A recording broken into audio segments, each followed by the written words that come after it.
안녕하세요. 오토리교 김정민입니다. 5박 6일의 캠핑 가족과 함께 아이들 둘과 저와 이렇게 셋이 떠나는 캠핑이었기 때문에 너무 정신없이 시간이 간 것 같아요. 5박 6일이 어떻게 지나갔는지 모르겠습니다. 사실 젊어서 캠핑에 관심이 있었을 나이 때는 여유가 없어가지고 캠핑을 즐기기가 좀 어려웠죠. 그러고 나서 이제 나이가 들고 좀 자리가 잡히고 난 다음부터는 야, 그 사서 고생을 왜 하냐? 그 돈으로 호텔 가라. 이 캠핑카 지금 이 포레스트, 현대 포레스트를 렌트를 했는데 일주일 렌트를 했습니다. 이게 옵션까지 다 하게 되면 이제 9천만 원까지 가격이 올라갑니다. 기본 가격은 뭐 4천 후반에서 7천 중반 그 정도 선입니다만 여기 또 옵션이 막 이렇게 붙어요. 그리고 개별적으로 모터홈을 제작하는 곳에서 이것도 이제 현대에서 만든 게 아니라 성호 모터스와 협업을 통해서 제작을 한 캠핑카죠. 개별적으로 이제 차를 사서 캠핑카, 모터홈을 꾸민다든지 아니면은 뭐 거기에 캠핑 박스를 올린다든지 뭐 이런 식으로 제작을 하게 되면은 뭐 4천에서 한 7, 8천. 비싸게는 뭐 200호 같은 고급 밴을 캠핑카로 개조를 하게 되면 요건 한 1억 2천에서 1억 4천, 1억 5천까지도 갑니다. 물론 뭐 사치스러운 캠핑카 보다 더 비싼 것들도 많은데 보통 일반적으로 모터홈은 5천에서 한 1억 5천 정도 보시면 되고요. 그 다음에 캠핑 트레일러, 카라반 같은 경우에는 아주 작은 것들은 뭐 1,000만 원 중반대도 있고 또 화려한 것들은 뭐 1억 가까이 가는 그런 모델도 있습니다. 그런가 하면 이제 뭐 차박, 펠리세이드라든지 또 카니발 이런 것들을 이용하거나 미니밴, 스타리아, 스타렉스를 개조를 해서 캠퍼로 개조를 하는 경우도 있습니다. 지금 포레스트를 선택한 이유는요, 이게 잠자리가 굉장히 편해 보이더라고요. 앞쪽에 이 위쪽에 침대가 이렇게 내려와요. 전동으로 내려와서 이쪽에도 한 3명 정도 넉넉하게 잘 수가 있고요. 2명이면 아주 널찍하고요. 3명 정도도 크게 어렵지가 않습니다. 이렇게 세로로 누워서 충분한 공간이 나오고요. 뒤쪽에 침실 공간이 이렇게 확장이 됩니다. 트레이 방식으로. 저쪽에서도 한 3명 정도가 가로, 세로 다 길이가 나옵니다. 보통 한국인 체계형에서는요. 그 다음에 여기도 이제 침상 공간으로 한 2명 정도. 성인 남성 1명이 딱 좋긴 한데, 뭐, 끼어서 자면 한 2명 정도. 그러니까, 이렇게 다양한 잠자리를 할 수 있는 공간들이 있어서 아이들이 편안하게 뛰어놀고 잠을 자야 되기 때문에 이 모델을 선택을 했고요. 또, 이 포레스트 같은 경우에는 냉장고가 굉장히 큽니다. 이게 무슨, 뭐, 1인용 가정용 냉장고에 해당할 정도로, 1인 있어도 충분할 정도로, 냉동실도 뭐, 널찍하고요. 그 다음에 야채실도 따로 있고, 정말 냉장고 성능이 또 끝내줍니다. 고기를 먹다 남은 거를 냉동실에다 올려놨는데 막 돌덩이 같이 얼고 그렇습니다. 자, 그 다음에 수조 있고, 그 다음에 또 전자레인지 있고, 기본적으로 또 화장실 있어요. 샤워할 수 있고, 화장실 고정식 변기로 해서 들어갑니다. 오수탱크, 청수탱크 다 갖추고 있고, 기본적으로 포토2를 기반으로 해서 제작한 모터홈이고 확장이 되는 확장형이기 때문에 일단 거주 공간은 참 좋아요. 그러니까 잠을 자고 모터홈으로 활용을 하면서 뭐 놀이를 할 때 그 본고지로 사용하기에는 참 좋은데 단점은 이게 제가 캠핑카 경험이 없어가지고 다양한 캠핑카를 운전을 못 해봤거든요. 그래서 모터홈 같은 경우에는 다 이런지 모르겠는데 배 같아요. 배 출렁출렁출렁 그리고 무게중심이 상당히 위쪽으로 올라가 있어서 기본적으로 화물차 제가 운전을 꽤 많이 했는데 화물차 같은 경우에는 이제 무거운 짐이 이렇게 눌러주니까 짐을 실은 상태에서는 꽤 안정적으로 후륜 쪽에 접지를 확보를 할 수 있어서 꽤 괜찮습니다, 포트가. 그래서 그걸 생각하고 이게 뭐 어렵겠나 했는데 이거는 이제 무게 중심이 위쪽으로 올라가 있고 전구가 높고 이게 도메틱 에어컨이 옵션으로 가던 모델이라서 2.9m예요, 전구가. 그리고 뭐 지하 주차장 못 들어가는 거는 뭐 당연하고 무게 중심이 높고 폭이 그렇게 넓지가 않다 보니까 운전할 때 이렇게 좌우 롤이 굉장히 심합니다. 그리고 이 뒤쪽 부분에 이제 청수 탱크가 들어가는데 청수 탱크를 채우는 상태에서는 절대로 주행을 해서는 안 되는 그러한 무게 중심을 가지고 있습니다. 뭐 캠퍼라든지 모터홈을 운영하시는 분들 상식적으로 알고 계시죠? 청수는 빼고 오수도 방출한 다음에 빈 상태에서 도착해서 청수 채워놓는. 왜냐하면 이제 청수를 채워놓은 상태에서라면 굉장히 이 피스테일 같은 그런 현상들 때문에 뒤쪽이 막 이렇게 뭐 털린다고 할까요? 뭐 그런 느낌이 상당히 강합니다. 그래서 주행성이 상당히 좀 아쉬운 부분이 있어요. 이게 포토가 여러분들이 그 포토로 운영해 보시면은 이게 정비성도 굉장히 좋고요. 수리비 부담도 매우 합리적인 차입니다. 그래서 또 차를 엔진 파워트레인을 비롯해서 관련 부품을 취급하는 취급소가 굉장히 많습니다. 그래서 모터홈을 이 포토로 제작하는 거는 저는 개인적으로 국내에서는 상당히 좋은 선택이라고 보거든요.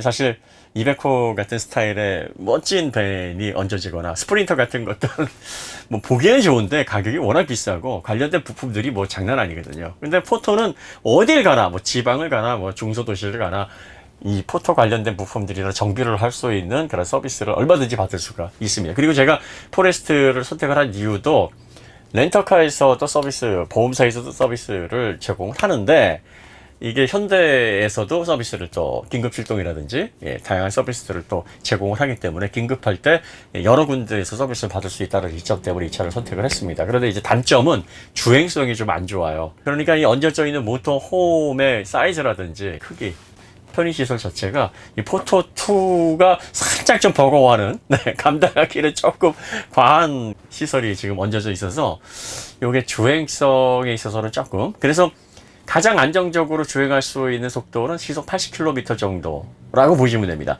90에서 100 정도를 내보니까 불안해요. 그리고 이 과속 방지턱을 넘을 때 굉장히 이게 위아래로 의심합니다. 무슨 뭐 배에서 파도를 넘는 듯한.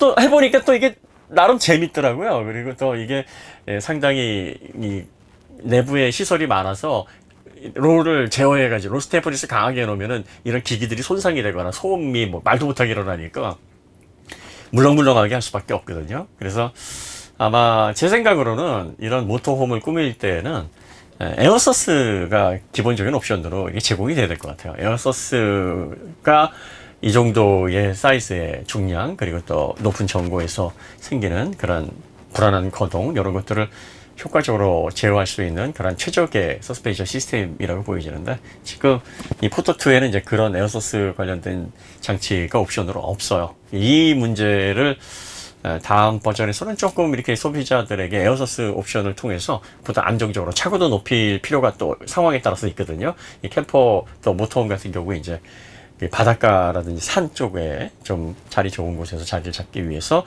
약간 험도도 주파를 해야 되는데, 사륜구동 옵션하고 에어소스 이 부분은 좀 옵션으로 제공을 해야 되는 부분이 아닐까, 뭐 그런 생각이 듭니다.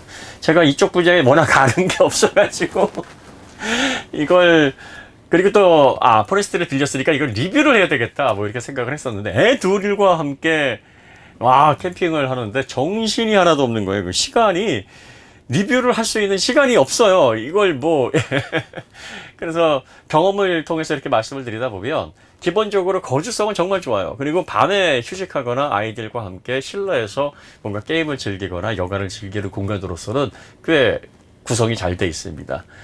편의시설 자체도 뭐 불편이 크게 없고요. 샤워실도 이용을 해봤는데 뭐 샤워실이 뭐 수납 공간이나 뭐 이런 것들은 그냥 모양만 갖춰져 있다고 보시면 되고요. 샤워를 하거나 온수 화장실을 쓰거나 이런 부분에 있어서 아주 큰 불편은 없었습니다. 충분히 한 일주일 정도 이렇게 아이들과 함께 편안하게 즐길 수 있는 그런 화장실 공간 나오고요. 그 다음에 수조라든지 그 외 시설들도 크게 뭐 나쁜 거 없었고요. 환기도 꽤 잘 되는 창 구조를 가지고 있고, 그 다음에 가장 칭찬하고 싶은 거는 역시 침실이 굉장히 좋다라는 거. 위아래로 각각 한 명씩 재우고 저는 밑에서 아주 편안하게 훌륭한 그런 잠자리를 즐길 수 있었습니다. 그 다음에 이제 시설과 관련해서 단점이라고 하면은 배터리 용량이 너무 작아요. 배터리가 이게 200Ah 들어가 있는데 하루 딱 쓸 수 있습니다. 완충된 상태에서 하루 이틀까지 못 써요. 그 다음에 태양광 충전을 통해서 햇볕이 좋을 때는 이제 충전되기는 하는데, 이 충전 속도가 이 태양광 패널 자체가 사이즈가 용량이 그렇게 크게 탑재가 되어 있질 않아요 보니까. 그래서 태양광 충전도 보면은 반도 충전이 안 되는데 거의 소모가 됐을 때 4칸 기준으로 1칸 정도가 차는, 그러면 밤에 간당간당합니다.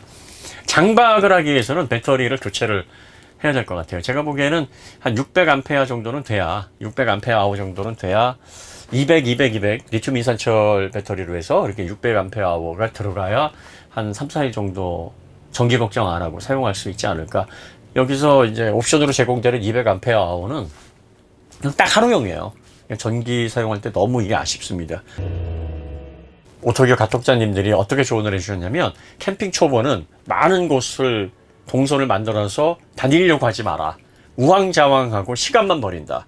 그러니까 한 캠핑 고수분께서 어떤 조언을 했냐면, 지금 집이 G라고 하면은 A, G, B, G, C, G, D, G 이렇게 다니라는 거예요. 그러니까 장기 캠핑을 할 것 같으면은 한 며칠 정도 A에 갔다가 집에 다시 돌아와서 정비하고, B에 다시 갔다가 한 며칠 그 한 자리에 있다가 다시 집에 돌아와서 정비하고, 전국 어디든 4-5시간이면 집에 올 수 있으니까 그 행선지를 따라 돌아다니면서 장기적으로 계획을 세우지 말고 3-4일 간격으로 갔다가 집에 왔다가 갔다가 집에 왔다가 갔다가 집에 왔다가, 그리고 한 번에 한 군데에 정박을 해서 캠핑을 즐기는 것이 가장 캠핑을 알차게 즐기는 요령이다. 이렇게 말씀을 해주셨어요. 저는 그 전에 어떻게 계획을 짰냐면, 전국 일주를 하자. 일주일 단위로 서해를 훑자. 그리고 나머지 일주일은 동해를 훑자. 뭐 이런 식으로 하루에 하나씩 찍고 이렇게 했는데, 그렇게 말씀을 드렸더니 아이들 둘과 그야말로 속된 말로 개고생을 하시는 계획을 지금 짜고 계신데 아마 크게 후회하실 겁니다. 제가 이렇게 제안을 해드릴 테니 한번 시험 삼아서 처음에 정박지에서 한 3-4일 계셔보시고, 그리고 나서 뭐 지루하다 그러면 그때 움직이면 되리, 이렇게 말씀을 하시더라고요. 그래서 저희가 꼬치에 딱 3박 4일을 예상을 하고 꼬치 해수욕장에서 좋은 자리, 방포수산이라는 곳이 있어요. 저희가 지도 여기에서 이제 방포수산, 여기는 주차료도 받지 않고 캐러반이든 아니면 뭐 모터홈이든 차박이든 주차장에서 자리를 잡고 하실 수가 있습니다. 여기에서 이제 한 3박 4일을 기획을 했었는데, 여기에서 저희가 2차 행선지로 가지 않고 5박 6일을 계속 있었어요. 그리고 정말 그분의 좋은 대로 한 군데 자리를 잘 잡아서 경치도 좋고 그 다음에 여유 있는 어떤 캠핑 일정이 돼버리니까 아이들과 함께 정말 즐거운 시간을 보냈습니다. 시행착오를 크게 줄일 수 있는 그런 결정적인 팁을 주신 우리 가톡자님 정말 감사드립니다. 자, 그 다음에 이 캠핑을 하면서 제가 느낀 거 잠깐 말씀을 드리면, 그 전에 저는 캠핑을 이렇게 생각했어요. 한 번도 말로 이렇게 막 강렬하게 표현한 적은 없지만, 저 고생을 왜 사서 하냐. 예를 들어서 캠퍼가 뭐 5천만 원이다, 1억이다. 여기 한 9천만 원이라고 치고, 그럼 9천만 원으로 호텔을 다니면 몇 년을 다닐 수 있을까? 그리고 얼마나 편안하게 그런 편의시설을 이용할 수 있을까? 그 생각을 늘 하거든요. 그리고 이게 모터홈만 사가지고 해결되는 게 아니에요. 먹을 거 다 준비해야죠. 기름 넣어야죠. 그 다음에 정박지에 따라서 사용료를 지불해야 되는 곳이 있습니다. 한 4만 원, 5만 원 정도 하루에 지불을 해야 되는 비용 들어가죠. 그 다음에 캠핑카, 이런 캠퍼라든지 아니면 모터홈을 소유했을 때 이게 고장이 나거나 교체 주기에 다다랐을 때 또 비용이 들죠. 이런 것까지 합산하면 9천만 원이라고 잡고 3, 4년 운영하다 보면 한 1억 2, 3천 정도가 들어갈 거란 말이죠. 그럼 총 비용 1억 2, 3천만 원을 3, 4년 동안, 물론 소유하고 있으면 뭐 그 이상도 사용할 수 있으니까 뭐 그 기간 내에 그 정도를 다 사용할 수 있다 이렇게 볼 수는 없지만, 그 비용을 가지고 호텔을 이용하면 얼마나 편안하게 온갖 서비스를 다 받고 뭐 뒷정리하지 않고 아이들과 함께 편안하게 이 생각을 하니까 이게 굉장히 불합리하게 생각이 든 거죠. 그렇다고 해서 텐트를 가지고 차박을 한다, 이거는 뭐 텐트를 치는 것도 일이고 또 보안 문제 걱정되고 뭐 비 오거나 악천 올 때 또 문제 있죠. 그 다음에 트레일러, 그 카라반을 가지고 다니려고 하다 보면 이 카라반 보관할 장소도 마땅치 않고, 또 연결해서 운전을 하다 보면 그 주행 불안감, 사고의 위험성 뭐 이런 것들이 다 염려가 되거든요. 그러니까 야, 이런 불편을 왜 감수를 하느냐, 저는 그게 상당히 의문이었습니다. 그런데 이제 예전에 제 윤사님께서 항상 말씀하시는 게 뭐였냐면, 이해가 안 될 때는 구태여 그거를 내가 이걸 도대체 이해를 할 수가 없다라고 얘기하지 말고, 그게 납득이 되고 이해가 될 때까지는 그냥 속으로 생각하면서 말을 아껴라. 그리고 나서 언젠가는 이해가 되면 그때 가서 표현을 하는 거 해도 늦지 않다. 뭐 이렇게 말씀을 늘 하셨어요. 그러니까 성급하게 난 저걸 이해할 수 없어, 납득할 수 없어, 이 얘기를 하는 사람들이 가장 경솔한 사람일 수 있으니까 최대한 그런 류의 표현을 아껴라. 제가 이번에 그걸 굉장히 크게 절감을 했습니다. 왜 캠핑을 돈 들이고 시간 들이고 저 고생을 하면서 하나, 했는데 아이들과 오롯이 셋이 캠핑을 떠나서 5박 6일을 지내는 그 시간 자체가 뭐랄까요, 한마디로 얘기를 하면 상상도 할 수 없었던 그런 시간들이었어요. 그리고 가장 아이들과 함께 잘 지내고 있고 아무 일 없이 편안하게 잘 살고 있다라고 저도 생각을 했었는데, 아이들의 생각이나 아이들의 표현이 이렇게 다양하고 이렇게 풍부한지 다시 한번 깨닫는 시간이었고요. 그리고 일반적으로 저희가 가정에서 일상생활을 할 때는 서로에게 집중하는 시간은 길지 않습니다. 거의 업무나 아니면 개인적인 휴식이나 그 외에 여가, 오락, 엔터테인먼트 뭐 이런 거에 집중을 할 게 너무나 많기 때문에 가족들 간에 각자 얼굴을 보면서 서로에게 서로가 놀이가 돼주고 서로에게 서로가 위안이 돼주고 시간을 보낼 수 있는 대상이 되지 못했던 그런 생활 환경에서 그동안 그걸 이직하지 못하고 지나왔던 거예요. 그런데 5박 6일 아이들과 함께 한 공간에서 서로가 서로에게 놀이 대상이 되어줘야 되고 서로가 서로에게 관심을 갖지 않게 되면 시간 자체가 무료한 그런 환경에 놓여지게 되니까 깊은 대화는 물론이고 뭔가를 하기 위해서 항상 아빠를 찾고 아이들을 찾고 이게 되더라는 거죠. 그런데 지금까지 아이를 키우면서 이런 순간이 처음이었어요. 그리고 크게 반성을 했습니다. 아이에게 물질적으로 그리고 또 아이에게 뭐 교육적으로 많이 해주고 있다라고 생각을 했는데, 지금까지 아이에게 해줬던 거는 정말 아이가 진심으로 원하거나 간절히 바라는 것이 아닐 수도 있었겠구나. 끊임없이 아빠를 찾아요. 끊임없이 아빠, 아빠, 아빠. 그리고 저도 끊임없이 딸, 아들, 딸, 아들. 일상적인 가정생활에서 상상도 하지 못했던 그런 시간들이었습니다. 눈을 뜨자마자 눈을 감을 때까지 오로지 서로에게만 집중하는 5박 6일이었어요. 그리고 끊임없이 아이들이 뭔가를 하자고 아빠에게 요구를 합니다. 그러면 매 순간순간 좀 쉬었으면 좋겠는데 저거 해줬는데, 그런데 따라 나서게 되면 그 따라 나서는 그 시간 자체에 또 다른 즐거움과 또 다른 보람과 그리고 또 다른 깨달음이 생깁니다. 아이만 세상이 처음이 아니죠. 사실 부모도 부모 노릇이 처음이죠. 물론 뭐 아이가 여럿 있다 보면은 그 아이를 키우면서 경험이 축적돼서 뭐 첫째 아이, 둘째 아이, 셋째 아이, 넷째 아이 점점점 익숙하고 노련한 부모가 되겠습니다만, 어쨌든 첫째 아이도 처음이고 둘째 아이도 처음이잖아요. 그러니까 부모도 사실 어떻게 보면 부모 노릇에서 서툴거나 제대로 못하는 부분들, 그리고 또 아이에게 뭐 충분히 아이의 마음을 알고 심리를 알고 아이에게 원하는 것들을 해주고 있다라고 스스로가 위안을 얻고 스스로가 착각을 하고 있을 수는 있습니다만, 정말 아이가 원하는 것들은 아이의 이야기를 듣고 아이와 많은 시간을 같이 서로에게 집중하면서 보내지 않는 이상은 알 수가 없는 거겠구나라는 새로운 깨달음을 얻게 됐습니다. 5박 6일 동안 저에게는 놀라운 시간이었고 정말 즐겁고 행복하고 더할 나위 없는, 무엇과도 바꿀 수 없는 순간들이었습니다. 그리고 아이들에게 제가 추억을 선물하고 즐거움을 선물한 게 아니라 오히려 그 추억과 즐거움을 제가 받았던 시간이었던 것 같아요. 그래서 캠핑에 빠지는 분들이 왜 캠핑에서 헤어나오지 못하고 캠핑만한 그런 가족 간의 여가가 없고 레포츠가 없다. 물론 처음 이제 5박 6일에 도전하고 나서 뭐 많은 깨달음을 얻은 것처럼 이렇게 장황하게 얘기를 합니다만, 아직도 저는 캠핑에 대해서 그리고 또 이런 모터홈이나 뭐 캠퍼 뭐 이런 거에 대해서 익숙하지가 않습니다. 처음 느낌은 상당히 놀랍고 경이로웠다. 그리고 캠핑에 매료되신 분들을 이제는 이해할 수가 있게 됐다. 저도 앞으로 캠핑에 대해서 더 적극적으로 이런 활동을 위해서 시간을 내기 위해서 더 많이 아마 궁리를 하지 않을까 그런 생각이 들고요.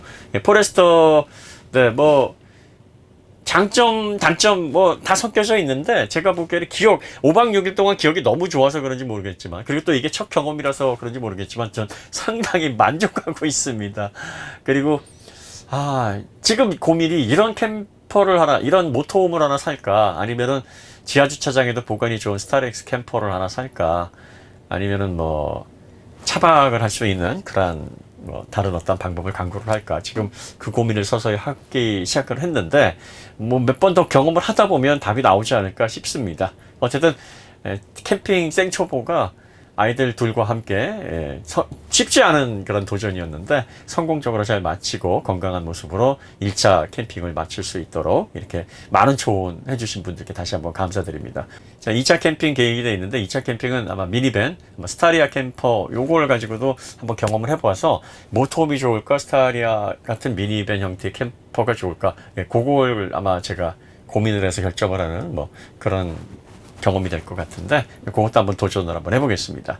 자, 뭐 변변치 않습니다. 뭐 제가 더 이상 뭐 조언을 드릴 수도 없고 팁을 드릴 수도 없고 워낙에 이쪽에 문외한이라서 뭐 이 정도 말씀을 드리는 게 제가 드릴 수 있는 정보의 전부 아직까지는 그렇습니다. 조금 더 노련해지면 많은 정보들을 통해서 꿀팁도 드리고 그리고 캠핑과 관련된 그런 값진 정보들도 드리도록 하겠습니다. 오늘 이야기 여기서 마치도록 하고요. 더 좋은 콘텐츠로 찾아뵙겠습니다. 감사합니다.